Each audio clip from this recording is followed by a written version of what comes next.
এর পানি যদি এক করেন, তারপরেও এই বাচ্চাটার যে ব্যথা, এই ব্যথাকে আপনি এক ফোঁটার সমান মিলাতে পারবেন না। সে মরে যায় নাই, সে বেঁচে গেছে, আমাদেরকে মেরে দিয়ে গেছে, আমাদের সবাইকে মেরে দিয়ে গেছে। প্রিয় ভাইয়েরা, সবাই বিচার চায়, কিন্তু আল্লাহর বিচারের সৌন্দর্যের কথা বললে আমরা দেখতে পাই এক শ্রেণীর চোখের উপরে সেই জায়গায় আসে দেখা যায় ওয়া জাআলা বাসারিহি গিশাওয়া, না ওইটা আর ভালো লাগে না।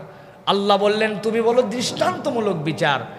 তোমার দৃষ্টান্ত আর কি দৃষ্টান্ত? দৃষ্টান্ত তো আমি আল্লাহ দেখাই দিছি।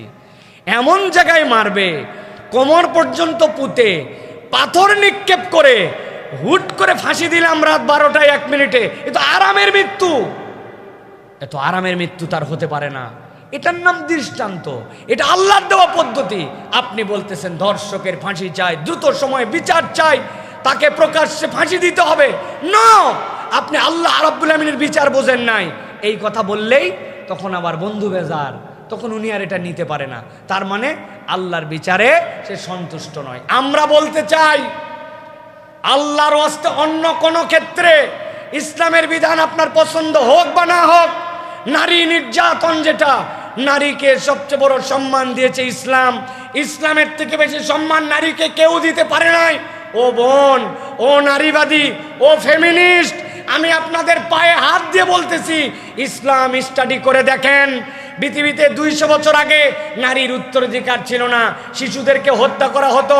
ভারত সহ পুরা পৃথিবীতে নারী ভ্রূণ হত্যা করা হয়, এমনকি আইন করতে বাধ্য হয়েছে আলট্রাসোনোগ্রাম করার সময় জেন্ডার বলে দেওয়া যাবে না, কিন্তু এর দ্বারা নারী হত্যা বন্ধ হয় নাই।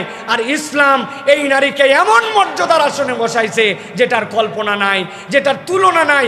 ওই মর্যাদারই একটা দিক, কোনো নারী যদি অন্যায় হয়, কোনো নারীর প্রতি যদি নির্যাতন হয়, কোনো রেপ হয়, কোনো ব্যভিচার হয়, তার জন্য ব্যভিচারী এবং ব্যভিচারিণীর যে শাস্তি নির্ধারণ করা হয়েছে, এটা নারীর সম্মান।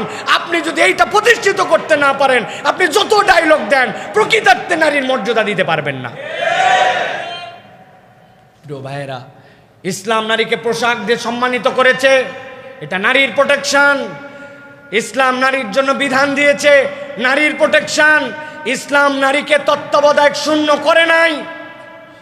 হয় বাপের কাছে, বাপ মরে গেছে ভাইয়ের কাছে, ভাই নাই রাষ্ট্রের কাছে, বিবাহ হয়েছে স্বামীর কাছে, স্বামী মারা গেছে সন্তানের কাছে, সন্তান নাই স্বামী মারা গেছে, তখন আবার রাষ্ট্রের কাছে তত্ত্বাবধায়কহীন 1 সেকেন্ডের জন্য রাখে নাই। 3 দিনের অতিরিক্ত পথ যদি সে দৌড়ায় যায়, কোনো দিকে দৌড়াদৌড়ি সফর করতে হয়, তাহলে পুরুষের দায়িত্ব তার মহরেমশিপের দায়িত্ব নেওয়া, তাকে নিরাপত্তা নিয়ে যাবে, সে প্রেসিডেন্টের মতো গার্ড নিয়ে সবসময় চলবে।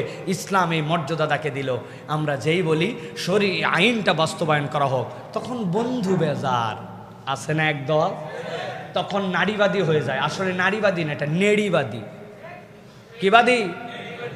30,000 ফিলিস্তিনি নারীকে হত্যা করে ফেলা হলো, শিশুদেরকে হত্যা করে ফেলা হলো, ফিলিস্তিনের ওই মা বোনদেরকে বেইজ্জত করা হলো, খাদ্য না দিয়ে মারা হলো, ঘাসের পাতা খাইলো।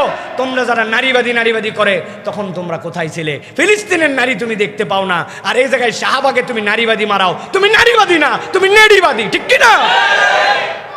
তুমি ধান্দাবাজ।